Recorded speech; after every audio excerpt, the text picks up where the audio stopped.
राष्ट्रपिता ज्योतिबा फुले, राष्ट्र निर्माता डॉक्टर बाबा साहब भीमराव अम्बेडकर, इन्हें मैं नमन करता हूं। और मूल्यवासी समाज से जिन्होंने त्याग और बलिदान दिया इस समाज के लिए, उन सारे महामानवों को मैं नमन करता हूं।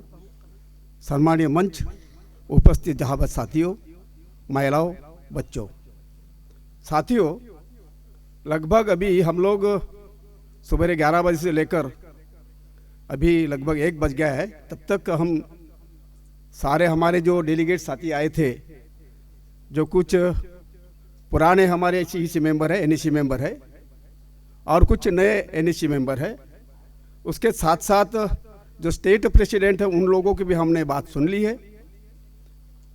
अभी भाई एक हमारे महाराष्ट्र के एक कवाल है, वो कवाल ये कहते हैं, वो बात करो पैदा तुम अपनी जुबानों में, मतलब वो बात तुम्हारी जुबान में पैदा करो कि तुम किसके हो, किसके लिए काम करना चाहते हो, क्या आप वफादार हो या नहीं।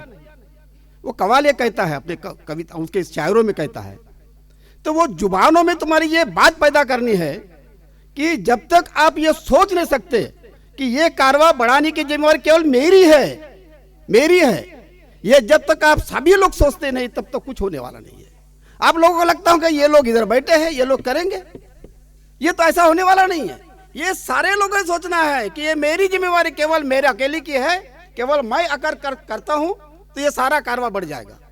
लेकिन अगर आप ये सोचते नहीं, मतलब ये जो अपने जुबान में ये बात लाओ, अगर ये बात नहीं लाते हो तो हम वफादार नहीं है। मैं आपको और एक बात बताना चाहूँगा, और फिर मैं मेरे जो मेरा वर्क है, जिसके लिए मुझे जो अलॉट किया गया है संगठन ने, वो मैं आपको बताऊंगा।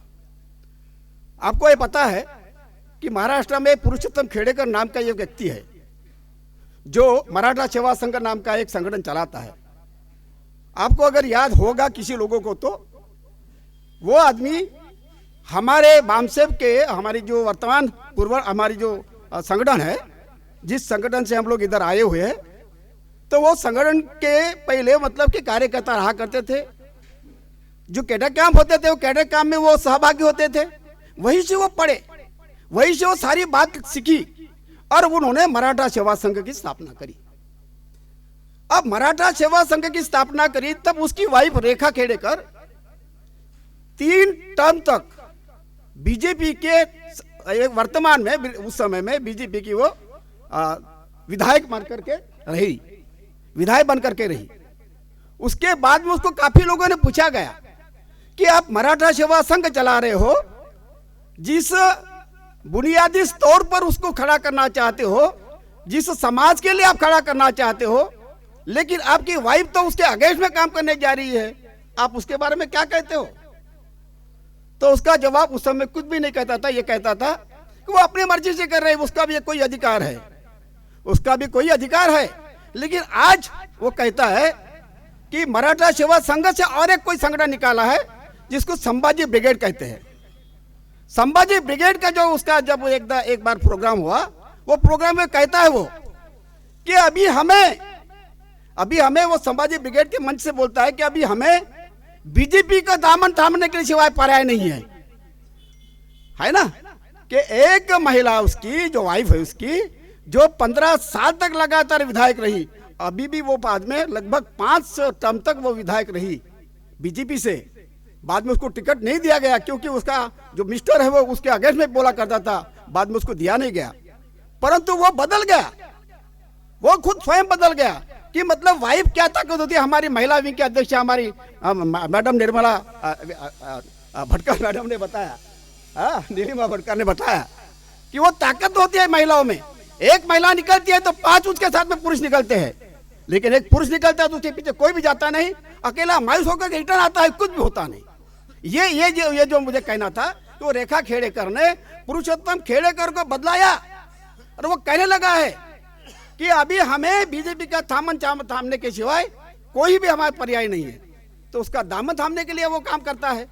तो ये बात हमें इसमें से निकालनी चाहिए कि हमारी नीलिमा मैडम ने क्या कहा है। तो साथियों, एक बात ये है, हम लोग व्यवस्था परिवर्तन की बात करते हैं, हम लोग व्यवस्था परिवर्तन की बात करते हैं। और व्यवस्था परिवर्तन कौन करेगा? केवल बात करने से नहीं होगा, वो अपने स्वयं से स्टार्ट करनी पड़ती है, स्वयं से स्टार्ट करनी पड़ती है। तुम अगर स्वयं से अगर स्टार्ट नहीं करोगे तो कुछ नहीं होने वाला है। व्यवस्था व्यवस्था ही नाम रहेगा, परिवर्तन परिवर्तन जगह रहेगा, हम कुछ नहीं कर पाएंगे। व्यवस्था परिवर्तन करने के लिए जो बात करनी पड़ती है, उसके लिए आपको चिंतन भी करना है, मनन करना है, साथ में वर्क करना है। अगर वर्क नहीं करोगे, चिंतन मनन करते रहोगे, कोई फायदा नहीं होगा। वर्क करने के लिए आपको स्वयं के लिए मतलब जाना पड़ेगा और उसी से आपका काम चलेगा। अभी हम ये बताते हैं कि हमारे इंडिया का जो क्या बोलते हैं कि जीडीपी, हमारा इंडिया का जीडीपी आज -19 जा रहा, तो हमारे पार्टी का जीडीपी कहां जा रहा है, उसकी भी हम तुलना करेंगे। मैं आपको बता दूं कि हम लगातार 2017 से लेकर तो आज 21 तक हमने जो भी हमने अपने संगठन से जो भी हमने लोग इकट्ठा करा है, तो इकट्ठा करने में हम इतने कितने कामयाब हुए हैं, वो कामयाबी आपको बताऊंगा, ताकि आपके ध्यान में आएगा कि हम केवल इंडिया के बजट पर बात करते हैं, लेकिन हमारा भी बजट तो देखना चाहिए ना। हमने हमारा बजट किस ढंग से रखना चाहिए, हम जिस अनुपात में काम करना चाहिए, जिस व्यक्ति को हम हमारा टारगेट बना के रखा है, जिस संगठन को हमने टारगेट बना के रखा है, वो टारगेट को अगर नेस्तनाबूद करना है, उस व्यक्ति को अगर नेस्तनाबूद करना है, वो संगठन को अगर नेस्तनाबूद करना है, तो आपकी फाइनेंशियल पोजीशन अच्छी बननी चाहिए। इस दृष्टि से मैं आपको बताऊंगा। तो देखिए कि हमने 2018-19 में डोनेशन के तौर पर 27,42,673 रुपये हम इकट्ठा कर पाए हैं, केवल मात्र 3 साल में, 1 साल में, पहला साल में। सेकंड दो है 2019-20 में 22,71,800, 22,71,800 रुपया हमने ये कलेक्ट कर पाए डोनेशन के रूप में। और 2020-21 में 6,44,150, मतलब 6,44,150, ये हमारा ये हमने पोजीशन हमारी है। जो कि हमने 2018-19 में जो हम कर पाए, उसके अनुपात में आज कहाँ है? जो आज हम इस वर्तमान में देख रहे हैं कि 2020-21 में केवल मात्र 6,44,150 रुपीज हमने कलेक्ट कर पाए डोनेशन के रूप में। मेंबर्स के रूप में हमने कितना कर पाए? मेंबर्स के रूप में 2018-19 में 99,286, मतलब 99,286 रुपया। बाद में 2019-20 में मेंबरशिप के माध्यम से 3,01,385, 3,01,385 रुपीज। और 2020-21 में 5,62,576, 5,62,576 रुपया। मतलब कि लगभग हम इस पोजीशन में आए कि मेंबरशिप ने हमने कामयाबी मतलब तरक्की कुछ हद तक कर पाई। तो कुछ हद तक नहीं करना चाहिए। हम जब हमारा लक्ष्य अगर देश का है, तो देश का लक्ष्य करते समय हमारी मेंबरशिप कितनी होनी चाहिए? आज हमने जो मेंबरशिप का जो टारगेट दिया हमारे साथियों को, वो टारगेट अचीव नहीं कर पाए। वो टारगेट अचीव नहीं कर पाने से ये मेंबरशिप और डोनेशन का जो मसला है इतना कम रहा है। मतलब कि डोनेशन के रूप में पूरे 3 साल में 56,58,623 डोनेशन के रूप में 56,58,623 रुपया ये हमने कलेक्ट कर पाए। और मेंबरशिप के रूप में 9,63,247, 9,63,247, मतलब कि यह टोटल हम लोग 66,21,270 रुपीज, 66,21,870 रुपये हम कलेक्ट कर पाए टोटल दो के माध्यम से। कि ये पोजीशन हमारी अगर है, हम एक साल में 3 साल में अगर 1 करोड़ रुपया भी हम कलेक्ट नहीं कर पा रहे, तो क्या हम जिस दुश्मन की बात कर रहे हैं, जिस संगठन के लिए हम उसका हम पर्याय देना चाहते हैं हमारे समाज को, क्या हम समाज को पर्याय देने में सक्षम बन रहे? तो ये हमें हमें सोचने की बात है। उसके आगे इसमें हमने खर्चा भी आपको बता दूं कि आपके ध्यान में आएगा कि हमने एक्सपेंडिचर कहाँ तक हो गया है। देखिए, पहले साल में मतलब 2018-19 में जो हुआ है टोटल एक्सपेंडिचर, वो हुआ है 28,41,952, 28,41,959, ये हमारा एक्सपेंडिचर है। सेकेंड ईयर में जो है जो मतलब 2019-20 में वो है 16,93,836, 16,93,836 रुपया। और इस साल जो 2021 तक मतलब हमारा 31 मार्च तक का ये फाइनेंशियल ईयर है, आपके ध्यान में ला दे, क्योंकि हमारी भले पार्टी अक्टूबर में हमने लॉन्च करी है, अक्टूबर 2018 से, परंतु हमने 1 अप्रैल से लेकर 31 मार्च तक का हमारा फाइनेंशियल ये बजट बनता है और फाइनेंशियल हम ये स्टेटमेंट पर लोगों को हम देते रहते हैं। तो वो जो है 2021 में हमने 8,49,719, 8,49,719, इतना टोटल हमने एक्सपेंडिचर किया है। लगभग टोटल जो एक्सपेंडिचर है वो है 57,77,753, ये हमारा टोटल एक्सपेंडिचर है। और आज हमारे हाथ में कैश इन हैंड 8,44,117, 8,44,117 रुपया हमारे हैंड मतलब बैंक में बैलेंस है। अब हम ये 3 राज्यों के इलेक्शन की बात कर रहे हैं, 3 राज्यों के इलेक्शन की बात कर रहे हैं, और दिल्ली का रास्ता जिस उत्तर प्रदेश से जा रहा है उसकी भी बात कर रहे हैं हम यहाँ पे। तो बताइए कि हमारे पास में अगर फाइनेंशियल का अगर हमारी स्टेटस अगर नहीं है, फाइनेंशियल हम अगर बड़े पैमाने में अगर हम सक्षम नहीं है, तो क्या दिल्ली का रास्ता उत्तर प्रदेश से जाएगा? तो वो जाने के लिए हमें हमारी ताकत को मजबूत करनी चाहिए। पहले फाइनेंशियल ताकत जब तक हम अच्छी सही ढंग से नहीं कर पाते हैं, तब तक मेरा ऐसा मानना है कि अभी किसका क्या पता है मालूम नहीं। संगठन की ताकत जो होती है भले ही लोगों से होती है, मतलब लोगों की मतलब जबान से होती है, उनके कार्यकलाप से होती है। उसके साथ साथ अगर आपके हाथ में अगर पैसा अगर नहीं है तो कुछ भी नहीं कर सकते। उड़ान के लिए जो होते हैं दो पंख होते हैं, दो पंखों में एक पैसे की भी ताकत होती है, तो वो दूसरा जो पंख होता है वो भी पैसा अगर आपके पास में नहीं है, तो आप जो भी करना चाहते हो, जो भी आपकी इच्छा है, संगठन की जो रिक्वायरमेंट है, समाज की जो रिक्वायरमेंट है, वो रिक्वायरमेंट फुलफिल करने के लिए आपके पास में पैसा बहुत आवश्यक है।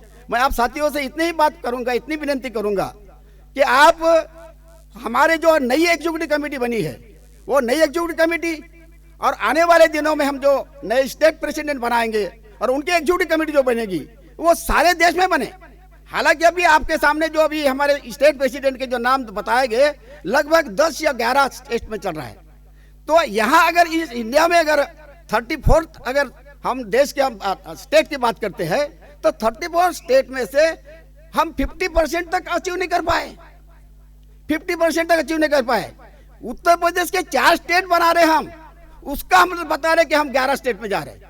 लेकिन ऐसा अगर देखा जाए तो हम कितने स्टेट में गए हैं, ये अगर देखा जाए तो हम फाइनेंशियल पोजीशन के हिसाब से और हमारे कार्यकर्ताओं के हिसाब से और देश में हम जाने की जो लगभग हमारी जो मंशा है, जो भी हमारी इच्छा है, जो दिशा है, वो दिशा तय करने के लिए हम सक्षम नहीं बन पा रहे। मेरी यही एक मतलब कि ये है चिंता है कि भाई ये चिंता को दूर करने के लिए आप सभी की जरूरत है कि आपने अपने उत्पन्न का बाबा साहब ने जैसा बताया कि आप 5वां हिस्सा दे, परंतु मैं ये मांगता हूँ जैसे हमारे बहन भटकर मैडम ने जैसा कहा कि हमें आपका 10% चाहिए, क्योंकि बदलते दिनों में वो आपका जो ये टारगेट है, पैसा का टारगेट है, मतलब देने की जो ताकत है, वो ताकत को बढ़ाने की आपकी जरूरत है।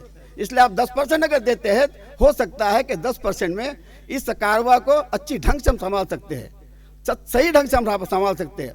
और हम ये समझते हैं हमारे कार्यकर्ताओं के माध्यम से कि हम देने में कोई सक्षम बन गए, तभी तो हम सक्षमवान हैं। हम सक्षमवान बनने के लिए वही एक है, इसलिए बहाने करने की जरूरत नहीं पड़ेगी। मैं आपको लास्ट में एक बताऊंगा कि हम जातिवाद को मिटाने की बात करते हैं, जातिवाद को मिटाने की बात करते हैं, लेकिन हमारे पास में हुनर ही नहीं है, हुनर नहीं है। उन लोगों के पास में हुनर बहुत सारा है। मैं कल हमारे राष्ट्रीय अध्यक्ष से बात करते समय ये बोला कि ये जो 3 स्टेट के जो हम इलेक्शन डिक्लेयर कर रहे हैं, मतलब उसमें जा रहे हैं हम इलेक्शन में, तो ये इलेक्शन में हमारे जो भी मतलब कैंडिडेट जो रहेंगे, चुनाव लड़ने वाले जो कैंडिडेट रहेंगे, उसके प्रचार के लिए हम लोगों को देना है। उनको प्रचार में अगर हमारे लोगों को अगर ढालना है तो फिर उनकी वो जो कैंडिडेट है, वो जो स्टेट जो एरिया है, उन्होंने उधर में उनको संभालने के लिए, वो उधर में उसकी जो प्रॉब्लम है, जो भी मतलब वहाँ पे जो एक्टिविटीज रन करने के लिए जो भी तैयारी करनी है, वो उनकी जिम्मेदारी बनती है। क्योंकि बाहर से आया हुआ बंदा वो कोई कुछ काम नहीं कर पाएगा, उतना उसको मालूम नहीं कि कहाँ जाना है, कौन से एरिया में जाना है, उसको रास्ता पता नहीं है, किसके पास जाना है ये पता नहीं। इसलिए वहाँ का एक लोकल बंदा भी देना चाहिए। अगर इस हालत में अगर है तो हमारे पास में एक ऐसा ट्रूप्स होना चाहिए कि वो अपनी कला के माध्यम से, अपने कलाकारों के माध्यम से, अपने और एक संगीत एक्टिविटीज के माध्यम से लोगों को रिझा सके, उसको समझा सके। क्योंकि बाबा साहब खुद कहते हैं कि एक गाना 10 भाषणों के बराबर का होता है। अगर एक अगर कविता, अगर एक गाना अगर हमारे समाज में अगर जाता है कोई कला के माध्यम से, तो वो और बहुत इफेक्ट होता है। वो इफेक्ट करने के लिए मैं सर से ये कहा था कि मेरा बेटा जो है बॉम्बे में वो इंडस्ट्री मतलब फिल्म इंडस्ट्री में काम करता है, वो अपनी टीम के साथ में आना चाहता है। केवल मात्र उनको क्या करना है, आपको केवल उनको उनके खाने की, उनके घूमने की, उनकी सारी इच्छा पूरी करनी पड़ेगी, बाकी देने की जरूरत नहीं है। परंतु ये कौन करेगा? लगभग उसके 8-10 लोग रहेंगे, 8-10 लोगों के लिए खाना रहेगा। उसको कहीं भी भेजो आप, जहाँ जिस जगह भेजना है वहाँ भेज सकते हैं, वो तैयार है, पूरा तन मन धन से तैयार है, आपको धन भी देने के लिए तैयार है। परंतु आपको यूज करना है, यूज करने के लिए आप सीखो। यूज करने के हमारे पास में अभी भी कोई मंशा नहीं बनी है। कल हम रात में जो मीटिंग लगाई थी, वो मीटिंग से ये मालूम हुआ है, ये हमें ध्यान में आया है कि हमारे कोई भी कार्यकर्ता खुद को स्वयं को ये बता नहीं रह पा रहे कि हम ये कर पाएंगे, हम कर सकेंगे। केवल ये कहते हैं करेंगे, करेंगे नहीं, करेंगे ही। ये जो मस्त का शब्द होता है, ये नहीं होने वाला है। जब तक हमारी चाहत मस्त में नहीं बदलती, तब तक हम कुछ नहीं कर सकते। भाई इन्हीं आशाओं के साथ, इन्हीं शब्दों के साथ मेरे शब्दों को विराम देता हूँ। धन्यवाद। जय भीम, जय भारत, जय संविधान।